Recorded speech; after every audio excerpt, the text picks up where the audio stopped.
Bonjour chers élèves, Monsieur Moïse Kassia sur vos écrans. Je vais commencer par la première activité qui est marquée ici, soit f défini de R vers R. À x on associe x plus 1 le tout carré moins ln de x plus 1. Ici vous remarquez que ln de x est entre parenthèses. Soit g, activité 2, g défini de R vers R, à x on associe x carré plus 1 moins ln de valeur absolue de x.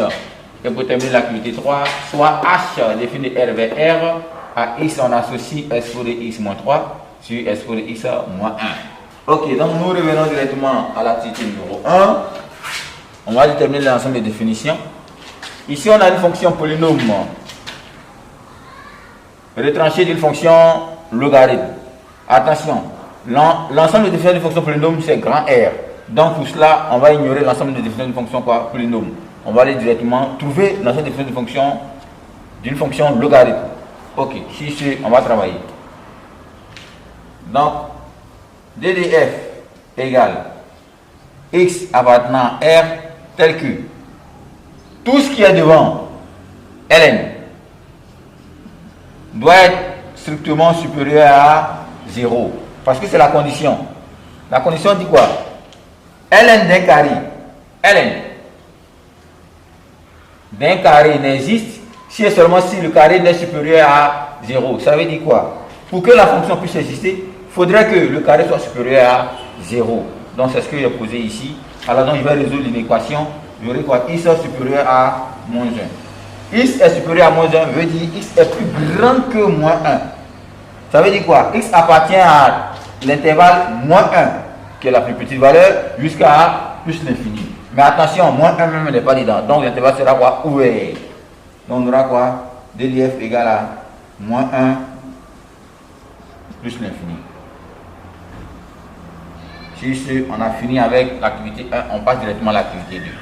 L'activité 2 va déterminer ici DDG égale x appartenant à R tel que, attention à l'ancienne définition. Ici, comme je l'avais dit au préalable, c'est entre parenthèses, mais ici c'est valeur absolue. C'est pas la même chose. Donc ici on aura quoi? Tout ce qui est devant ln ou encore tout ce qui est entre dans la valeur absolue doit être différent de 0. Et lorsque x est différent de 0, ça veut dire quoi? On dit x peut prendre toutes les valeurs autres que 0, toutes les valeurs sauf 0. Donc on aura ici d de g est égal à moins l'infini plus l'infini privé de 0, ou on peut dire grand R privé de 0. Oui, c'est juste, mais moi je ne suis pas d'accord. Pourquoi je ne suis pas d'accord? Je vais vous démontrer.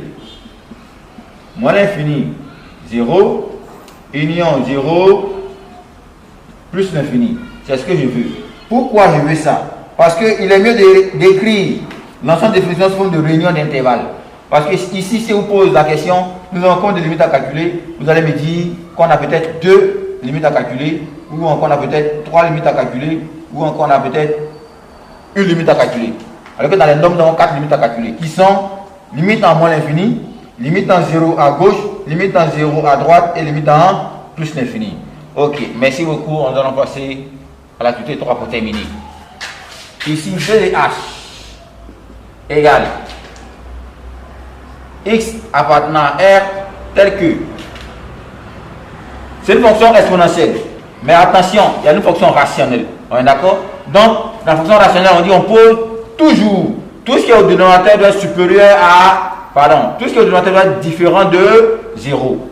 On pose toujours tout ce qui est au dénominateur doit être différent de 0. Donc, on va poser s de x moins 1 différent de 0. Et on résout s de x différent de 1. On prend ln à gauche, ln à droite. Donc, on aura ln s de x différent de ln de 1. Ici, ln s de a, comme on a bien le dit, ln s de a est égal à a. Donc, ln s de x est égal à x différent de 0. Car ln de 1 égale à 0. Ok. Ou encore, je peux faire autrement, s de x différent de 1. Donc, on dira s de x différent de s de 0 ça dit S0 0 fait 1, donc on transforme. Donc on a S1, on a S4, automatiquement x égale à 0, ou encore x différent de 0. Donc ici on aura d de h égale, d de h, ça fait toujours moins l'infini, 0 union 0 plus l'infini. Ok. Ok, sur ce, on vient de finir. Dans la prochaine vidéo, nous allons calculer les limites au bornes de l'ensemble de définitions. Merci beaucoup. Merci de partager si vous avez aimé, afin que la Côte d'Ivoire puisse avancer.